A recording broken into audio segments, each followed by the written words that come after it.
અમીરી પૂરી થાય ત્યાં ગરીબી શરૂ થાય, અને ગરીબીમાં જે ઈમાનદારીથી મહેનતમાં લાગેલો રહે ત્યાં સંજય રાવલ જેવી નોટો પેદા થાય. આ વિરોધી નથી, પૂરક છે. It is required.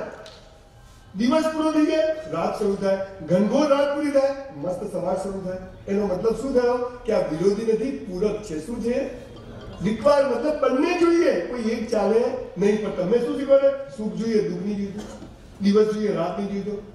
અમીરી જોઈએ, ગરીબી નહીં જોઈતી. કોઈ જન્મે ને, તમે જન્મ ને એક દિવસે મૃત્યુ શરૂ થઈ જાય, અને તમે મૃત્યુ પામો પેલા જન્મ નક્કી થઈ જાય. તો આ પૂરક કહેવાય કે વિરોધી કહેવાય? પૂરક. આપણે કે વિરોધી. એટલે આખી જિંદગી આપણે વી હેવ ચોઇસ. આ જોઈએ, આ રીતે હું કહું છું બંને જોઈએ. જો હે તો દુઃખ આવ્યું, તમારા પપ્પા તમને 5 લાખનું બાઇક લઈ આપે, સુખ જ સુખ. અને ભાઈ ઠોકી આવો તો દુઃખ જ દુઃખ. સુખ ને દુઃખ ને ક્યાં ડિફાઈન કરશો તમે? તમારે મોટો બંગલો, ધરતીકંપ બધું નીચે છે, તો દુઃખ જ દુઃખ. ખબર છે પેલા કેદારનાથ ભગવાનને મળવા ગયા હતા બિચારા, ભગવાને ચોથી લઈ લીધા કાંઈ જશું. બિચારા ત્યાં પહોંચેલા કેટલા ખુશ હશે કે હા કેદારનાથ આવી ગયા ભગવાનના ચરણોમાં. ભગવાનના ચરણોમાંથી લઈ લીધા ડાયરેક્ટ.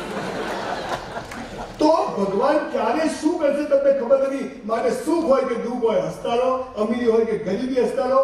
હારી જાઓ કે જીતી જાઓ, હસતા રહો. જો હૈ સો હૈ, મેરા હૈ સો જાવે નહીં, જો જાવે સો. તમને ખબર છે જયારે તમને સૂત્ર આપ્યું હસતા રહેવાનું, સુખી થવાનું, જયારે આપણું ધાર્યું થાય ને ત્યારે આપણે ખુશ. તમારા ટકા આવી ગયા, સરસ લગ્ન થઈ ગયા, સરસ નોકરી દેતા આપણે ખુશ. પણ જયારે આપણું ધાર્યું નથી થતું ત્યારે કોણ ખુશ થાય છે? બોલો તો દિવેલ વિદ્યાના ફરવા જરૂર ખરી? મારે 12માં 52% ના આવ્યા હોત તો હું ડાયમંડના બિઝનેસમાં ગયો હોત નહીં. ડાયમંડના બિઝનેસમાં એટલું મોટું નુકસાન કર્યું 93માં કે 10 વાર સુસાઇડ કરવું પડે. એ નુકસાન ના થયું હોત તો હું કન્સ્ટ્રક્શનના ધંધામાં ગયો હોત નહીં. અને એ ધંધામાં પહેલા જ ધંધામાં એટલું નુકસાન થયું કે ચોપડીઓ વધારે વાંચવાનું ચાલુ કર્યું, અને એટલી બધી ચોપડીઓ ના વાંચી તો આટલા પૈસા ના કમાયો, અને આજે તમારી સામે ના ઉભો. બોલો જે થયું સારું થયું કે નહીં? આ કોઈ દિવસ તમારી જાતને નીચી ગણશો નહીં. તમે જે દિવસે કીધું ને કે હું હારી ગયો, થાકી ગયો, ટકા ને તેલ લેવા ગયા, ટકા પકા નથી જીવતા સારા. જા આ પાવર આવી જાય તમારી અંદર. ઈશ્વરને મને મોકલ્યો છે, અલ્લાહે મને મોકલ્યો છે. એ મોટો બાદશાહ છે, એ રાજા છે, અને એ મારું ધ્યાન રાખે છે. એક મિનિટ પછીની ચિંતા કરીશ નહીં. હું હસતો રહીશ, ખુશખુશાલ રહીશ. જો હે સો હે. આ તો કોઈ જન્મે ને હેપી બર્થડે ફૂકો મારે. ખરેખર આ ઊંધું શીખવા દીધું. ખરેખર દરેક જન્મ દિવસે કેન્ડલ કરવાની હોય. આ તો કે ફૂકો મારો, આ તો અંધારું કરાવે, એટલે અજવાનું કરવાનું. અને કોઈ મરી જાય, પપ્પા ગયા. મારા દોસ્તાના પપ્પા ગુજરી ગયા, મેં ઘરે ગયો, સંજયભાઈ પપ્પા ગયા. મેં બધાને પપ્પા જતા હતા, એકલા ક્યાં ગયા? ના ભગવાન આવું કેમ કરે? મેં પાછા જોઈએ જ. મને કે હા. મેં તો બધા આવશે. તારા 70 વર્ષના પપ્પા મી, એના 100 વર્ષના પપ્પા મી, એના 150, તારા ઘરમાં 70-80 પપ્પા ઊંઘીઓ પડ્યા. ના લાગે તો છો. ભગવાન જે કરે તે બસ. આ પાવર વિદ્યાર્થી મિત્રો લાવી દો. 10મું 12મું આ તો બધું તમને સ્કૂલો વાળા ઊંધું બનાવશે, તમે બને જશે, પણ બચવાની કોશિશ કરજો. તમારી અંદર ઈશ્વરે અદભુત સર્જનની તાકાત કરીને તમને મોકલ્યા છે. એક સામાન્ય માણસ ક્યાંથી ક્યાં પહોંચી જાય છે તમને ખબર નથી, એનો જવાબ. પણ આપણને આ વાત જ કોઈ સમજાવતું નથી. અને સૌથી વધુ અત્યારે સમાજમાં છોકરા છોકરીઓના પ્રશ્નો ઉભા થયા છે. બધા દીકરા દીકરીને મા બાપને બહુ ચિંતા છે કે છોકરીઓ કઈ આમ કરે, છોકરાઓમાં. એનું કારણ શું છે? આપણને હાલ સ્કૂલ કોલેજમાં એક બિલકુલ બેવકૂફ જેવી વાત શીખવાડે. ભારત મારો દેશ છે, લગ્ન કરવા પાકિસ્તાન જવાનું. એટલે આવી તો ભાઈ બહેનની ભાવના પેદા થાય. એટલે ઘરની 2 બહેનો ની હેચવાય, 200 બહેનો ક્યાંથી હેચવાય ભાઈ? બધું વ્યાજબી તો કરો. પણ હવે તમને કહું, આમાં બી ખોટું ચાલે છે. તું સાચી વાત શું છે? ટ્રાન્સલેશન શું છે? ઓરિજિનલ જે બંગાળી ભાષા છે, ભારત મારો દેશ છે, બધા ભારતીયો મારા ભ્રાતા છે, મિત્ર છે, ભાઈ બહેન છે. હું તો બોલતો જ નહીં, બાપ લાગે સારું.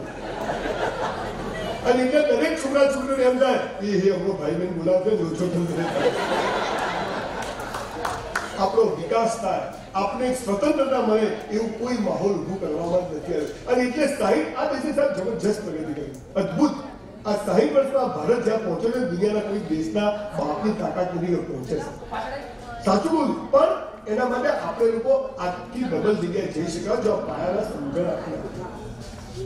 હું હમણાં અમેરિકા ગયો, એક શાકભાજીની દુકાનમાં ગયો તો આપણે કેળું ખાઈએ તો ત્યાં મોટા મોટા કેળા પડ્યા તો મેં કેળું જોયું, એક કેળું હતું એની ઉપર બધા કેળા પડે, ત્યાં ડઝન સિંગલ કેળા મળે તો કેળા પર આમ એરો મારેલો, આમ તીર મારેલું, લખેલું ઓપન ફ્રોમ ધીસ ટાઈમ.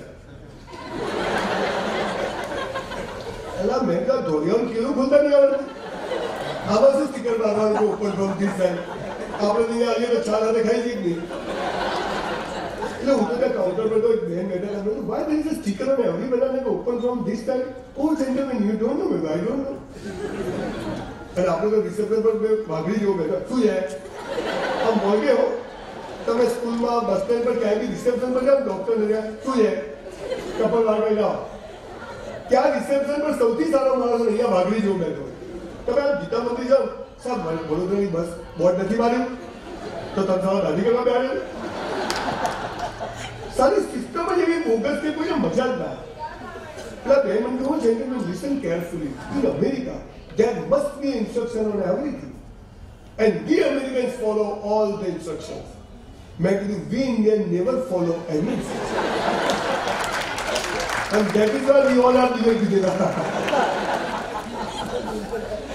વિદ્યાર્થી મિત્રો, તન અને મન જે માણસ કસરત નથી કરતો અને વાંચન નથી કરતો એ ગદ્દાર હોય છે, અને જે ગદ્દાર હોય ને એ કદી હસી શકે નહીં અને ભગવાન એની કદી પ્રગતિ કરે નહીં. આ પહેલી ભૂલ. આજથી જ કસરત ચાલુ કરી દો, આજથી જ ચોપડીઓ વાંચવાનું, ભણવાનું નહીં મજા ચાલશે બોસ. બાયોગ્રાફી વાંચો, નવલકથાઓ વાંચો, સરસ મતલબ તમને જે ગમે તે વાંચો, પણ વાંચો. 2 કરોડની મર્સિડીઝ ગાડી હોય જાય તો પેટ્રોલ થઈ જાય, એમાં રોજ પુરાવું પડે. આપણે પણ જીવનમાં થાકી જઈએ, હતાશ થઈએ, ડિપ્રેસ થઈએ, પણ વાંચનથી આપણામાં એક તાકાત. બીજું કસરત કરો સાહેબ. હું આજે 100 ડન મારું. મારા દીકરાને તમે જુઓ સાહેબ, ઋતિક રોશનને ભૂલી જાય, 6 પેક બિલકુલ હાર્લી ડેવિડસન લઈને ફરે. મેં તો થોડા કસરત વગર ખાવા નહીં આપું તો રોજ મથે લીધે. મારી દીકરી છે સાહેબ, અહીં બેઠેલા મા બાપો એક ખાસ વાત કહું, મારી દીકરીની ઉંમર ભણવામાંથી ઉઠી ગઈ કે મારે ભણવું નથી. મારી વાઈફ કે આપણી ઇજ્જતનું શું? મેં તો એની ઇજ્જતનું શું?